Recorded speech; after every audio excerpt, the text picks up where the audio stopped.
یہ کدھر کی ہے۔ یہ ہے کہ سوشل میڈیا پر بہت سارے لوگ جو ہے وہ اپنا مذہب بدل دیتے ہیں دوستی کرتے وقت کسی سے، یا دوسرا مذہب بتاتے ہیں، تو ان لوگوں کے لیے کیا حکم ہے؟ مثلا یہ کہ سوشل میڈیا پر اگر کوئی کسی غیر مسلم سے کسی بھی مذہب کی، یہودی، کرسچن یا کچھ بھی، ان سے دوستی ہوتی ہے، تو ایسی صورت میں جب وہ ریلیجنس کے بارے میں بات ہوتی ہے تو وہ اپنا ریلیجن وہی بتاتے ہیں جو سامنے والے کا ہوتا ہے، امپریس کرنے کے لیے۔ تو ایسے لوگ جو اپنی پروفائل کے اوپر کفریہ مذہب لکھتے ہیں یا ایسا کوئی مذہب لکھتے ہیں کہ جو مسلم یا اسلام کی طرف نہ ہو، تو ایسے لوگوں کے لیے کیا حکم ہے؟ سب سے پہلے ایسے قسم کے لوگ کے جو فیس بک یا کہیں پہ اپنے نام، شہرت یا شوقیہ طور پر اپنا کفریہ نام لکھتے ہیں یا اپنا مذہب جو ہے وہ اسلام کے سوا دوسرا مذہب جو ہے وہ بتاتے ہیں، تو پھر مذہب کو کفریہ لکھنا یا خود کو کافر کہنا یا لکھنا، یہ صورتیں جو ہے وہ کفر کی ہوتی ہیں، جبکہ یہ کھیل تماشے کے طور پر ہی کیا جاتا ہے، اور اس کے اندر کوئی ایسی شرعی ضرورت نہیں سمجھ میں آتی کہ جس کی وجہ سے مذہب کو بتانا یا چھپانا یا اس طریقے کے کفریہ معاملات بولنا مراد ہو۔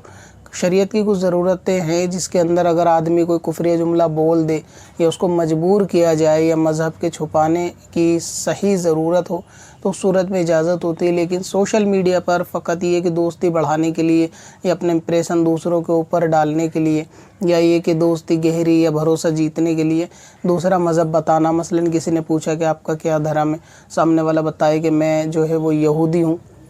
تو پھر وہ یہودی ہی ہے، یعنی پھر وہ اس اعتبار سے کافر ہی ہے، وہ مسلمان نہیں ہوگا۔ اب یہ مسئلہ بہت سنجیدہ اور بہت پیچیدہ ہے، لیکن لوگ اس سے سوشل میڈیا وغیرہ پر بالکل غافل ہیں، اور وہ اپنا دوسرا مذہب جو ہے وہ لکھتے ہیں یا دوسروں کو بتاتے ہیں، وہ اس چیز سے بے خبر ہوتے ہیں کہ ایسا بتانا کفر ہے، اور وہ ایسا کرنے سے ایمان سے، اسلام سے جو ہے وہ نکل جائیں گے۔ تو اس لیے اپنا مذہب بتانا فقط دوستی کے لیے، ایک تو یہ دوستی میں دھوکہ دینا یا دوستی کرنا، یہ خود کے اندر دھوکہ دے کر کرنا، یہ خود کے اندر ایک حرام ہے، اور اس کے بعد اس کے اندر مذہب کو بدلنا یا اپنا آپ کو کافر پیش کرنا، یہ خود میں کفر ہے۔ لہٰذا جس نے اپنا آپ کو کافر لکھا یا کافر بولا وہ اسی وقت کافر ہو جائے گا، اس کا اسلام سے کوئی واسطہ نہیں ہوگا۔ اب اگر وہ سمجھتے ہیں کہ فقط ہم نے تو فیس بک پر لکھا ہے، اس سے کچھ نہیں ہوگا، یہ اپنے مرضی، وہ ایک جھوٹی دل کو تسلی ہے، شیطانی وسوسہ ہے کہ لوگ دھوکے میں ہیں۔ جیسا کہ حدیث پاک کے اندر حضور نے فرمایا کہ ایک زمانہ ایسا آئے گا کہ لوگ صبح مومن ہوں گے تو شام کو کافر ہو جائیں گے، شام کو مومن ہوں گے تو صبح کافر ہوں گے۔ وہ اس طریقے کی نشانیاں یہی ہے کہ لوگ ایمان کے بارے میں اتنے کمزور اور کچے ہو جائیں گے کہ ان کو ہر کفریہ چیز بھی وہ اس کو ہلکا جانیں گے، اور اس کے پیچھے یہی دلیل دیں گے کہ ہمارا یہ مقصد نہیں تھا، ہمارا وہ مقصد نہیں تھا۔ حالانکہ فیس بک استعمال کرنا یا اس طریقے کے کھیل تماشوں کے لیے اپنا کفری مذہب بتانا، یہ بھی سراسر کفر ہے، اور یہ اس حدیث پاک کی طرف اشارہ کرتا ہے جو سرکار صلی اللہ تعالی علیہ وسلم نے 1400 سال پہلے بیان فرما دی تھی کہ ایک دور ایسا ہوگا کہ لوگوں کا ایمان ایسا ہو جائے گا، صبح مسلمان شام کو کافر۔ تو آج لگ بھگ مسلمانوں کا وہی حال ہے کہ فیس بک ہو یا سوشل میڈیا ہو، کفریہ گانے، کفریہ جملے، کفریہ شاعری کے اندر اتنے مشغول ہوتے ہیں، کفریہ ڈائلاگ اور اللہ رسول، دوسری بات فرشتوں کے بارے میں اس طریقے کی باتیں، اس کے اندر اتنے مشغول ہوتے ہیں اہل ایمان کہلانے والے کہ ان کو خود معلوم نہیں ہوتا ان کا ایمان کب جاتا ہے اور کب آتا ہے۔ تو یہی حال جو ہے وہ کفریہ مذہب لکھنے کے بارے میں۔ البتہ اتنی صورت ضرور ہو سکتی ہے کہ اگر کسی کو اپنا مذہب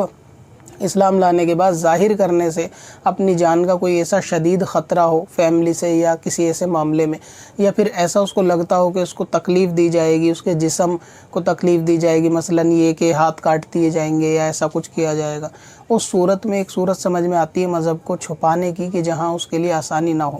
لیکن وہاں بھی فقط مذہب چھپانے کا مسئلہ ایک الگ ہے، لیکن کفریہ مذہب بتانا الگ ہے۔ مثلا کوئی پوچھتا ہے آپ کا کیا مذہب ہے، کوئی سامنے والا جواب نہیں دینا چاہتا، تو یہ کفر نہیں ہوگا، کیونکہ اس کا جواب نہ دینا، اس کی خاموش رہنا یا اس کو نہ بتانا، ضروری نہ سمجھنا، یہ کفر نہیں ہے، لیکن مذہب بدل کر بتانا دوسری بات ہے۔ یا کوئی کسی سے پوچھتا ہے کہ تم فلاں شخص کی پوجا کیوں نہیں کرتے، وہ منع کر سکتا ہے کہ میرا دل نہیں ہوتا، میں اس لیے نہیں کرتا، یہ بتانا اس کو ضروری نہیں کہ میں اس لیے نہیں کرتا، اس کی صورتیں ہو سکتی ہیں۔ ٹھیک ویسے ہی اگر کسی نے کسی کو مجبور کیا مذہب کو بدلنے پہ، یا معاذ اللہ کسی دوسرے مذہب کے عبادت